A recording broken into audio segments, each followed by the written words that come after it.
Buenas, ¿cómo están? ¿Se me escucha ahí? Hola, Pato, sí, perfecto. Buenísimo.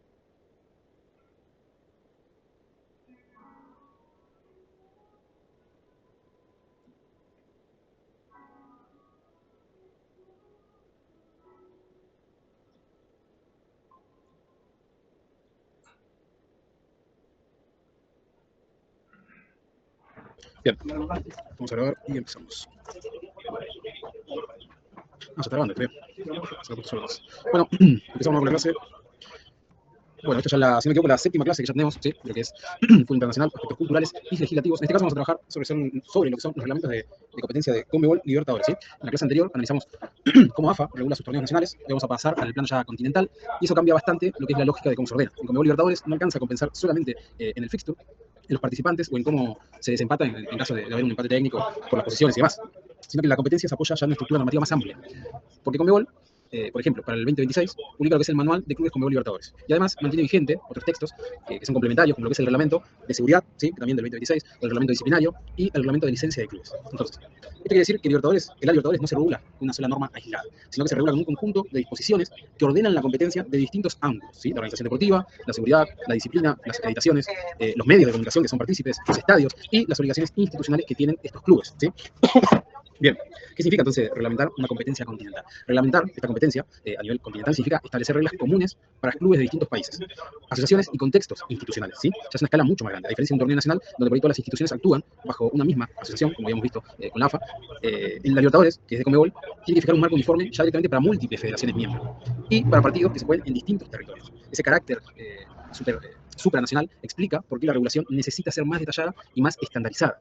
¿Qué significa esto? Hay que estar más en el pormenor, en el detalle, porque se regula ya distintas asociaciones que ya tienen su propia regulación y además porque se compite en distintos lugares diferentes y a la vez en un mismo momento. Por eso cuando estudiamos lo que es el reglamento de la Libertadores, no estamos por ahí solamente estudiando cómo se juega el torneo, sino también cómo se organiza una competencia, en este caso internacional, para que todos los clubes que participen lo hagan bajo criterios comunes de integridad, de continuidad, de estabilidad, de seguridad y disciplina.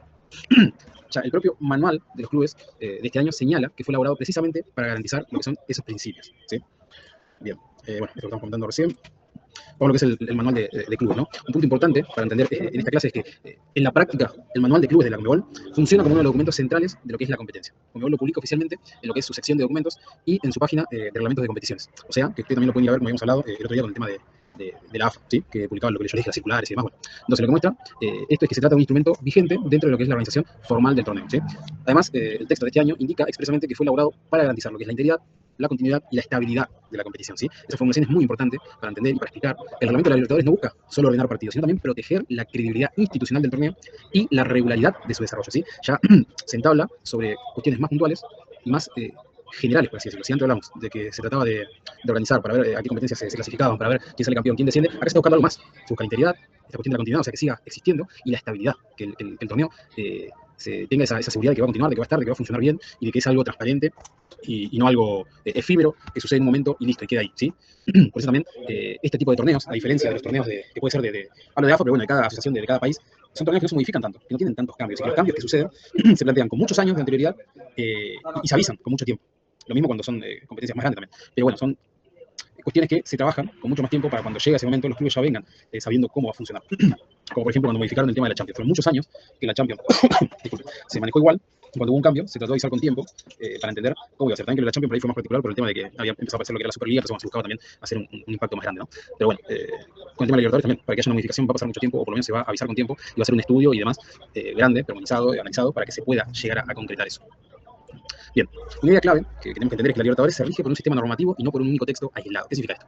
Que esto se ve con claridad en la documentación oficial. El manual de clubes remite a otras normas relevantes y en reglamentos Conmebol recientes, como por ejemplo el de la Recopa, aparece citado como anexos o textos aplicables lo que es el Código Disciplinario, el reglamento de licencia de clubes, el reglamento antidopaje y el propio manual de clubes. Entonces, desde el punto de vista nuestro, tenemos que explicar que el régimen de la Libertadores se construye por capas, por así decirlo, ¿sí?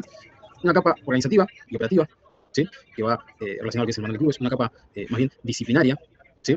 Que va justamente con el reglamento disciplinario, una capa de seguridad, ¿sí? Que va relacionada a los protocolos y las responsabilidades, y una capa institucional vinculada a las licencias y requisitos de cada club. Entonces, cada una de estas capas hacen a que se pueda llevar a cabo la competencia, ¿sí? El manual de clubes sirve para justamente la organización y la operación de estos mismos, de cómo se tiene que llevar a cabo. Lo disciplinario, ya el nombre lo dice por sí mismo.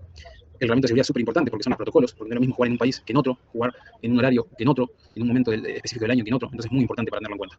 Y también se basa en base a lo que le ha pasado a ese club en ese país. Si, para poner un ejemplo, ¿no? Lo que pasó con la final de Boca River que después se jugó en Madrid.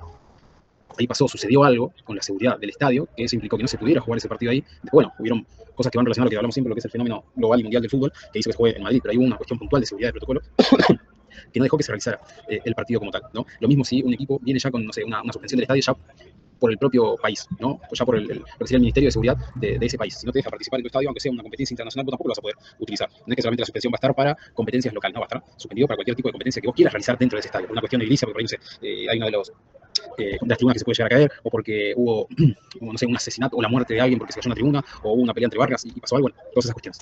Y bueno, Pato, por ejemplo, no sé si estuviste viendo lo que pasa en Bolivia, que hubo una crisis alimentaria, crisis social bastante fuerte. Los clubes, no, ahora tuvieron que salir de La Paz e ir a jugar a Santa Cruz, por ejemplo, ¿no? Como algo social impacta de lleno, porque decían que no se podía garantizar la seguridad de las delegaciones ni de los hinchas visitantes.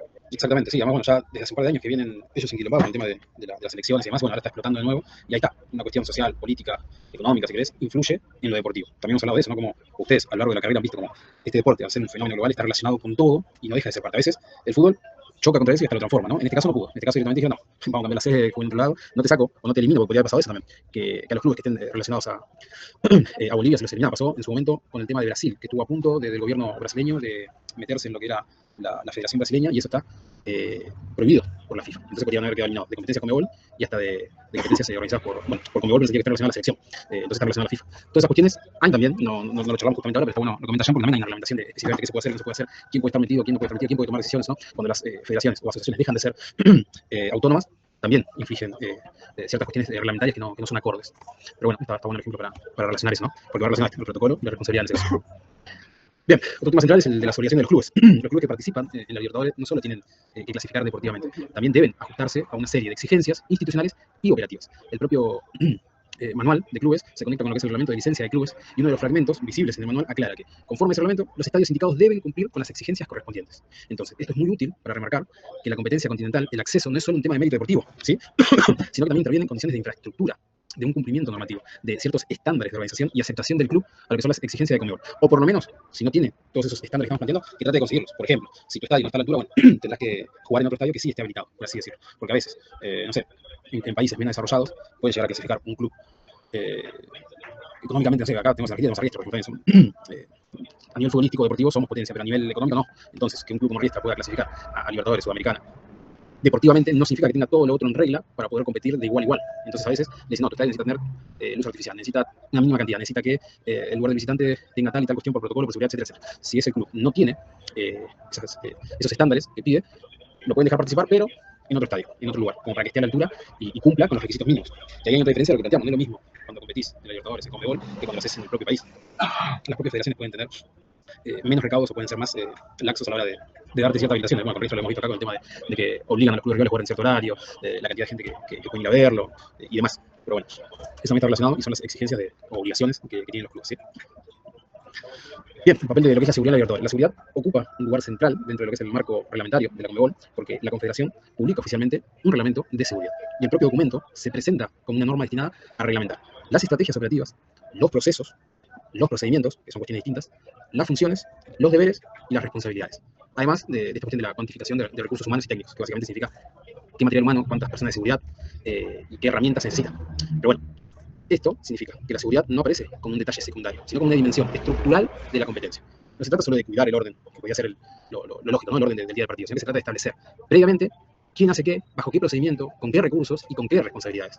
En una Copa Continental, donde intervienen delegaciones, hinchadas, medios de comunicación, autoridades locales y organizadores, este punto es decisivo, ¿sí? Porque hay que saber a quién acudir en cada momento, ¿sí? Y esto también hace de un trabajo previo de ciertos delegados de la Conmebol que vayan a verificar que esté todo ok, que reuniones previas que se tienen entre, no sé, la seguridad del país con la seguridad privada del club, con este delegado. Después también durante el partido hay un delegado oficial de la Conmebol que es el que da el ok para que, por ejemplo, si el partido se tiene que suspender por X o Z motivos, si puede continuar, si no, si pasa tal cosa que se hace. Ustedes habrán visto, cierto partido, el último acuerdo sí fue el Independiente, contra, creo que eran los chilenos, no me acuerdo que directamente estaba el delegado hablando con el árbitro, con el seguridad, la seguridad digo, de dicho partido, y entre todos tomaron la decisión de si se puede o no se puede continuar el partido. No es decisión de uno, y ahí convergen varios, en ese caso que toman la decisión. Por eso el tema de las estrategias operativas, básicamente significa eso, de cómo hacer la entrada y la salida de los jugadores, de los árbitros, de la hinchada. Parece una boludez, pero es súper importante. Un partido común no pasa nada, un partido picante, ¿cómo sale la gente? ¿Quién sale primero? Después de cuántas horas va a salir el local o el visitante. ¿Quién tiene que esperar? ¿Por qué? Porque tiene más gente, porque siempre pasa eso, ¿no? El que tiene más gente sale primero, que sería el local. Entonces, bueno, los procesos va en base a eso, cómo llegamos a ese punto. En cambio, los procedimientos son los puntos o las metas que se van a ir cumpliendo durante el partido, las funciones, saber quién va a estar a cargo de cada cosa, porque no puede ser que llegue el momento del partido o pase una situación X y no se sepa a quién acudir o a quién preguntar o a quién consultar tal o cual cosa. Entonces, los deberes y las responsabilidades, bueno, eso ya es más simple de entender o comprender a qué va referido. Pero bueno, son un montón de cuestiones que también los propios clubes tienen jefe de seguridad, también no lo nombré. Por una cosa es la seguridad local del país, de la provincia, del estado, del departamento, como quieran decirlo, que es la policía. Y otra cosa es la seguridad privada y el encargado de seguridad de la institución. Son hasta 3 personas distintas. La seguridad privada justamente es eso, es un tercerizado, se contrata. Pero bueno, ahora vamos con la cuestión, la dimensión disciplinaria, por así decirlo, ¿no? Que es la otra gran dimensión de lo que es el reglamento de la Libertadores, que va a relacionar lo que es la disciplina, realmente. Como él mantiene vigente lo que es su reglamento disciplinario, que según la propia descripción oficial define las infracciones a la reglamentación de la Confederación. Establece las sanciones correspondientes y organiza los procedimientos aplicables.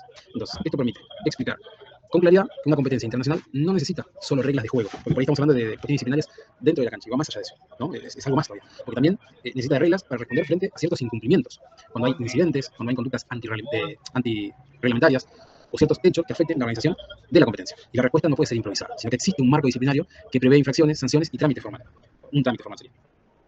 Por ejemplo, no es lo mismo el término partido suspendido y partido postergado.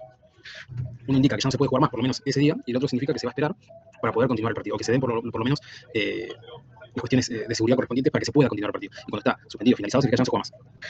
Siempre pasa eso, al principio se da un tiempo prudencial para ver si se puede continuar o no, y después sí, ya se toma la determinación de suspenderlo si no hay las cuestiones mínimas para que pueda seguir el partido, desde una cuestión grave como puede ser un incidente o accidente, o cuestiones, por ejemplo, ahora que están más comunes o que sucede más en cancha, el tema de la discriminación. Si por ejemplo el árbitro dice no, para el partido 5 minutos porque están gritando cuestiones xenófobas y continúan, bueno, listo, partido suspendido. Nunca pasó, pero puede llegar a suceder. Bien, este es otro aspecto interesante de lo que son estas normativas de caso de la Libertadores, que es la regulación también que alcanza las cuestiones de los medios de comunicación, las acreditaciones de los periodistas y el uso de los espacios oficiales, ¿no? Los materiales justamente oficiales que aparecen no solo en el manual de clubes, sino también en el manual de clubes, pero el del Conmebol general, uno de los fragmentos visibles del manual indica que la Conmebol puede, en cualquier fase o partido, pasar a ser responsable por la acreditación de los medios. Esto es importante, porque en el material para medios no titulares se regulan cuestiones operativas de convivencia en áreas comunes como lo que es la zona mixta. Parecen cuestiones X o hasta de poca importancia, pero una cosa es que maneje el club la acreditación y otra que maneje la Conmebol. El club siempre va a tener un criterio más particular, podríamos decir, ¿no? Y en cambio la Conmebol va a ser algo más general, pero también se hace cargo de eso. Entonces, esto sirve mucho para mostrar, digo, que reglamentar una competencia no significa solamente fijar ciertas reglas para lo que sean futbolistas, árbitros, técnicos y demás, sino que también significa ordenar el trabajo, en este caso de la prensa, la circulación de las acreditaciones, el uso de zonas oficiales y el control comunicacional de un torneo que tiene escala continental en este caso. Imagínense que no solamente viene, que va a estar la prensa local, que es lo más lógico, que es lo más obvio, que es lo más simple de manejar o elaborar, sino que viene gente de otros países, que tienen que pasar por un aeropuerto, que previamente ya hacen todo un check-in y demás para ver que si pueden entrar al país, si no, y demás. Y además, el hecho de que después también tienen que presentar con qué herramientas van a laburar, por ejemplo. Están habilitadas, no, se pueden utilizar o no. Y después, bueno, esas acreditaciones de esos periodistas, ¿hasta qué margen de alcance tienen? Solamente la zona mixta, que es la zona por ahí más general, va a ser la zona de vestuario, va a ser la zona de campo, ¿sí? Eso es importante porque no todos los periodistas van a tener el mismo espacio y lugar.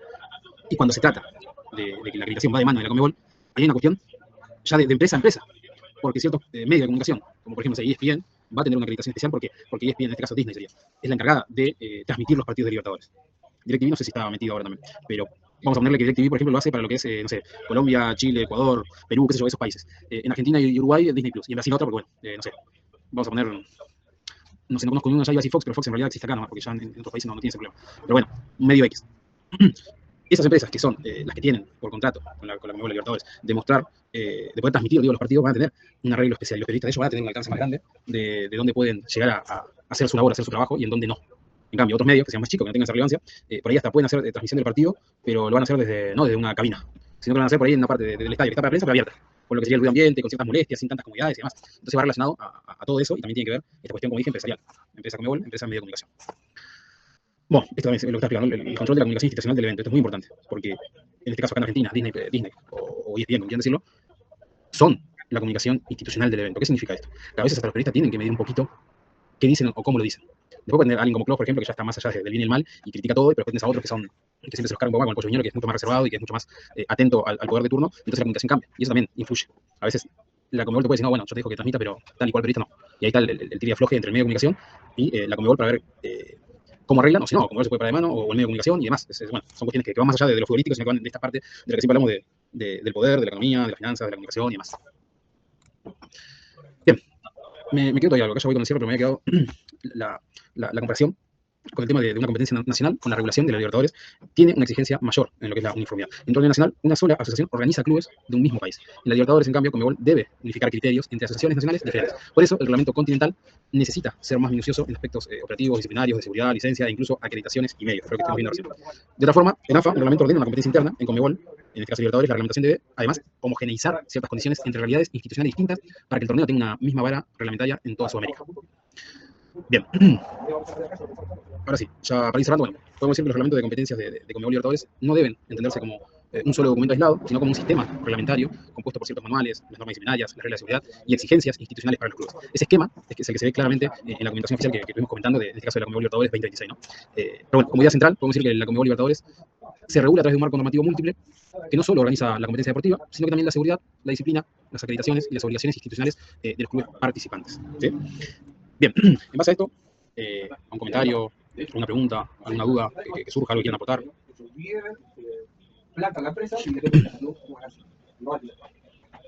Bueno, nada, dejamos la clase hasta acá. Creo que se me quedó posible que una clase más, si no estaría yo en la otra hora que más tarde. Así que bueno, los dejo que tengan un pequeño break y nos estaremos viendo el